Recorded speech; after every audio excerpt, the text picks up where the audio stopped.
சர்க்கம் 10. ரிஷ்யசிருங்கரை அங்கதேசத்திற்கு அழைத்து வருதல். அரசரால் இவ்வாறு கேட்கப்பட்ட சுமந்திரர், மந்திரிகளால் என்ன உபாயத்தை கொண்டு ரிஷ்யசிருங்கர் அழைத்து வரப்பட்டார் என்று நான் சொல்வதையெல்லாம் அமைச்சர்களோடு கூட இருந்து கேளுங்கள். புரோகிதர்களும் அமாத்தியர்களும் எந்த ஆபத்தும் இல்லாத ஒரு வழியை நாங்கள் ஆலோசித்து வைத்துள்ளோம் என்று ரோமபாதரிடம் கூறினார்கள். ரிஷ்யசிருங்கர் காட்டிலே வசித்து வருபவர், தவம், சுவாத்தியாயம் முதலியவற்றில் ஒரே மூச்சாக ஈடுபட்டிருப்பவர். பெண்கள் தரும் சுகம், புலன்கள் வாயிலாக கிடைக்கும் சுகம் ஆகியவை என்னவென்பதே அறியாதவர். மனிதனின் சித்தத்தை தவறு செய்ய தூண்டுகிற புலன்கள் இன்பங்களை ஊட்டி வெகு விரைவில் நரகத்திற்கு அவரை அழைத்து வருவோம். அதற்கான முயற்சிகளை உடனே தொடங்க வேண்டும். அழகான, நன்றாக அலங்காரம் செய்து கொண்ட கன்னிகைகள் அங்கே செல்ல வேண்டும். வெகுவாக கௌரவிக்கப்பட்ட அவர்கள் பலவித உபாயங்களால் அவரை வசப்படுத்தி இங்கே அழைத்து வந்து விடுவார்கள். அரசர் இதனை கேட்டதும் அவ்வாறே செய்யலாம் என்று புரோகிதருக்கு பதில் கூறினார். பின்னர் புரோகிதரும் மந்திரிகளும் அவ்வாறே செய்தார்கள். அழகான நாரிமணிகள் அரசரின் ஆணையை கேட்டு அடர்ந்த அந்த காட்டிற்கு சென்றார்கள். எப்போதும் தவக்குடிலேயே இருந்து வரும் தீரரான முனிகுமாரரை காணும் பொருட்டு ஆசிரமத்திற்கு அருகில் இருந்தபடியே முயன்று கொண்டிருந்தார்கள். எப்போதும் மனம் நிறைந்து விளங்கிய அவர் தந்தையினுடைய ஆசிரமத்தை விட்டு வெளியே போனதே இல்லை. தவசியான அவர் பிறந்த நாளிலிருந்து வேறொரு ஆணையோ பெண்ணையோ நாடு நகரத்தில் தோன்றி வளரும் எந்த ஒரு பிராணியையோ பார்த்ததே இல்லை. ஒரு சமயம் மனம் போன போக்கில் திரிந்து கொண்டிருந்த அவர் தற்செயலாக கன்னிகைகள் தங்கியிருந்த இடத்திற்கு வந்தார். விபாண்டகரின் புத்திரனான ரிஷ்யசிருங்கர் அந்த எழில்மிகு அணங்குகளை பார்த்தார்.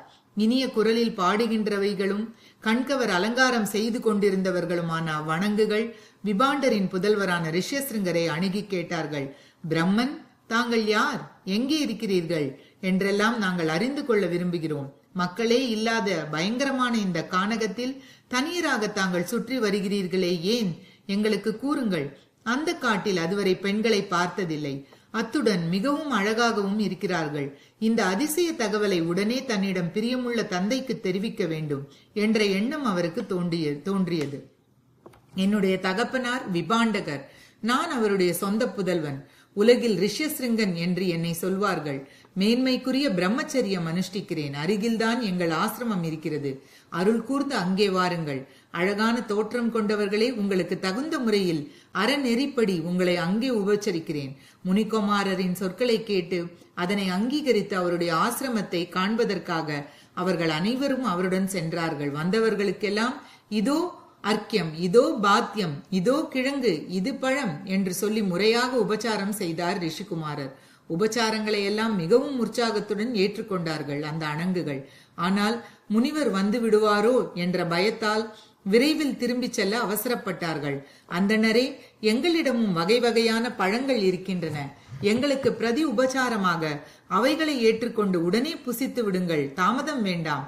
பிறகு அவர்கள் எல்லோரும் மகிழ்ச்சியோடு அவரை மார்புற தழுவி மோதகங்களையும் மற்றும் பல வகையான இனிப்பு பண்டங்களையும் அவருக்கு கொடுத்தார்கள்.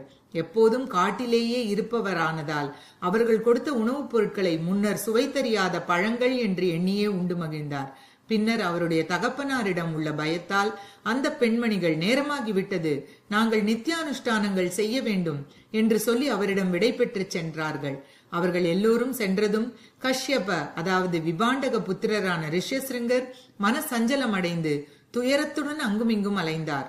வீரரும் விபாண்டகரின் குமாரரும் ஸ்ரீமானும் ஆகிய அவர் அடிக்கடி அவர்கள் நினைவாகவே இருந்து மறுநாள் மனம் கவரும் வண்ணம் அலங்காரம் செய்து கொண்டு பேரழகுடன் விளங்கிய அவர்களை சந்தித்த அதே இடத்திற்கு வந்தார்.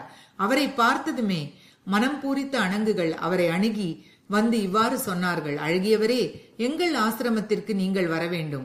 இங்கே இப்போது நாம் நின்று பேசிக் கொண்டிருக்கும் இடத்தில் அழகான பல வகைப்பட்ட கிழங்குகளும் பழங்களும் ஏராளமாக இருக்கின்றன. ஆனால் இதை போன்றே அங்கேயும் முறைப்படியான உபச்சாரங்களுக்கு தேவையான இவை அனைத்தும் உயர்ந்த வகையில் ஏற்பாடு செய்யப்பட்டுள்ளன. மனம் கவரும் அவர்களுடைய அழைப்பை கேட்டதும் அவர்களுடன் செல்வதற்கு முடிவு செய்தார் ரிஷ்யசிருங்கர். அந்த பெண்கள் அவரை அழைத்து சென்றார்கள். பெரும் ஆன்மீக ஆற்றல் படைத்த அவர் அங்கே அங்கதேச எல்லையில் காலடி வைத்ததுமே உலக மக்கள் மகிழ்வுறும்படியாக இந்திரன் உடனே மழை பொழிவித்தான். மழையோடு கூடவே தன் நாட்டிற்கு வந்திருக்கும் அந்தண முனிவரை எதிர்கொண்டு அழைத்து தலை வணங்கி தரையில் விழுந்து நமஸ்கரித்தார் மன்னர். மனம் உவந்து முறைப்படி அவருக்கு அர்க்கியம் முதலான உபச்சாரங்களை செய்தார். உத்தம அந்தணரான அவருக்கு தான் தந்திரமாக அழைத்து வரப்பட்டதால் கோபம் வரக்கூடாது என்று பணிவுடன் அவரை பிரார்த்தித்துக் கொண்டார்.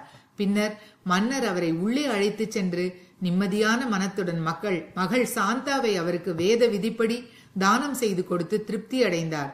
மகா தேஜஸ்வியான ரிஷ்யசிருங்கர் அங்கே எல்லா சுக சௌக்கியங்களையும் மனைவி சாந்தாவோடு கூட அனுபவித்துக் கொண்டு வாழ்ந்து கொண்டிருந்தார். ஸ்ரீமத் வால்மீகி ராமாயணம் பாலகாண்டத்தில் 10வது சர்க்கம் முற்றிற்று.